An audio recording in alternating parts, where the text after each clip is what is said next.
Morning, hallelujah. પિતા બાપનો પુષ્કળ આભાર કે એક નવો દિવસ આપણા જીવનમાં આપ્યો અને આ સમય, આ ઘડી, આ તક આપણને આપી કે આપણે તેમના જીવંત પવિત્ર વચનોનું વાંચન કરી શકીએ, શ્રવણ કરી શકીએ. જો અમારી ચેનલને હજુ સુધી સબસ્ક્રાઈબ ન કરી હોય તો સબસ્ક્રાઈબ કરો અને સાથે સાથે લાઈક પણ અવશ્ય કરો. જે ભાઈ બહેનોએ અમારી ચેનલને સબસ્ક્રાઈબ કરી છે તે તમામ લોકોનો અમે હૃદયથી આભાર વ્યક્ત કરીએ છીએ. તો ચલો આજના વચનોમાં જઈશું અને આજના વચનો આપણે જે વાંચવાના છે તે ગીતશાસ્ત્રનું પુસ્તક છે અને તેનો 81મો અધ્યાય આજે આપણે વાંચવાના છે. તો ચલો ટૂંકી પ્રાર્થના સાથે આજના વચનોમાં જઈશું.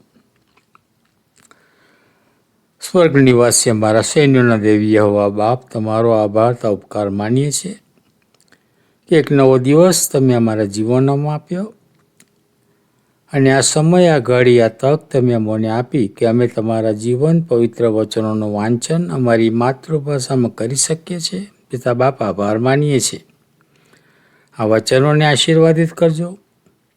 આ વચનો સાંભળનાર શ્રોતાજનોની ઉપર તમારી આશીષની વર્ષા થવા દેજો અને પિતા બાપ, કોઈક એક આત્મા તમારા નામમાં જીતાય અને સ્વર્ગમાં હજારો લાખો દૂતો હાલેલુયા હાલેલુયાના પોકાર કરી અને હર્ષોનાદ કરે તેવી પણ કૃપા અમે તમારી પાસે માંગીએ છીએ.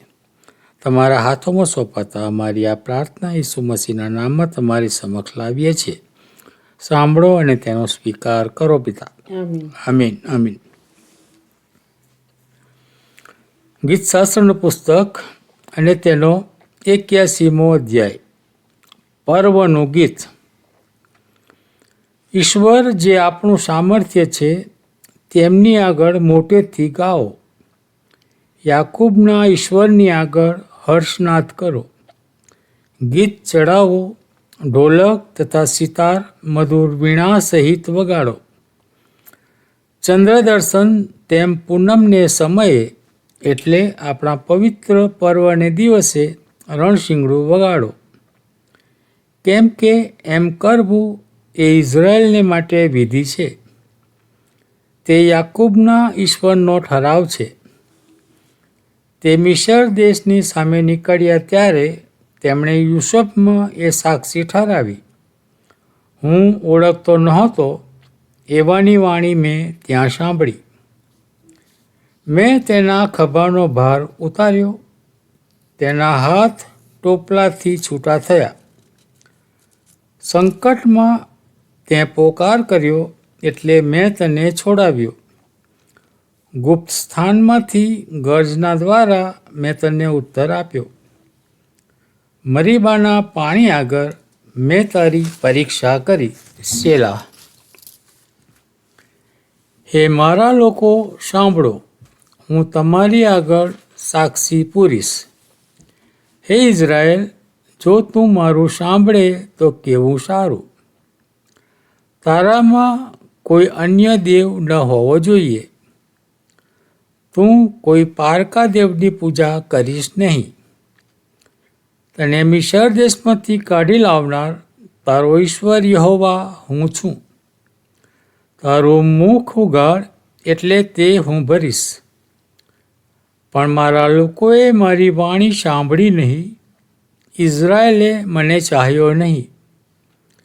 માટે મેં તેઓને તેમના હૃદયની હઠ પ્રમાણે ચાલવા દીધા કે તેઓ પોતાની યોજનાઓ પ્રમાણે વર્તે. મારા લોકો મારું સાંભળે અને ઇઝરાયલ મારા માર્ગોમાં ચાલે તો કેવું સારું. તો તેઓના શત્રુઓને હું જલ્દી નમાવું અને તેઓના વૈરીઓ વિરુદ્ધ મારો હાથ ઉપાડું. યહોવાના દ્વેષીઓ તેને તાબે થાય, પણ તેઓનો સમય સદાકાળ ટકી રહે. વળી હું ઉત્તમ ઘઉં તેઓને ખવાડું અને ખડકમાંના મધથી હું તને તૃપ્ત કરું. પ્રભુ વાંચેલા જીવન પવિત્ર વચનોની પર તમારી આશીષની વર્ષા થવા દો. પ્રાર્થના કરીશું. હે સર્વશક્તિમાન અમારા પ્રેમાળીશ્વર પિતા, રાજાઓના રાજા અને પ્રભુઓના પ્રભુ, અમે તમારો ધન્યવાદ કરીએ છીએ બાપ કે તમે સવારથી ત્યાં તમે સાચવો છો, સંભાળો છો, રક્ષણ કરો છો પ્રભુ. તમે અમને અધ્યાય જેવો નવીન દિવસ ઉમેરી આપ્યો, એના માટે અમે તમારો પુષ્કળ આભાર તથા ઉપકાર માનીએ છીએ બાપ. તમારા જીવન વચનો વાંચવાનો સમય આપ્યો એના માટે પણ અમે તમારો પુષ્કળ આભાર માનીએ છીએ. જે તમારા દીકરા દીકરીઓ તમારા વચનો સાંભળે છે, એક એકને તમારા આશીષ અને તમારી કૃપા આપજો. વચન સમજો અને જ્ઞાન બુદ્ધિને ડફળથી ભરજો. જે કંઈ જરૂરત એ સગળી તમે પૂરી પાડજો. જે લોકો બીમાર છે સર્વને તમારો નિરોગી ગયેલ હાથનો સ્પર્શ કરો, સાજાપણું આપજો. દુઃખિત પરિવારને દિલાસો આપજો. જ્યાં જ્યાં પ્રભુ તમારું નામ લેવાય છે પ્રત્યેક જગ્યાએ તમારી હાજરી આપજો, તમારી કૃપા આપજો પ્રભુ. અમે તમારા પ્યારા બાળકો બનીએ એવું તમે થવા દેજો.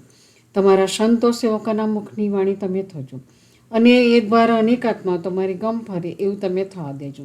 અમારા દેશ અમેરિકાની અને અમારા રાજનેતાઓને પણ તમે સાચવજો, સંભાળજો, રક્ષણ કરજો. પુષ્કળ આશીષ અને તમારી કૃપાથી ભરજો પ્રભુ. અમારા પાપ ગુના પ્રદાની ક્ષમા કરજો. જે કંઈ માગ્યો તમારા વહાલા દીકરાના નામથી માગીએ છીએ, સાંભળો સ્વીકાર કરજો બાપ. આમીન.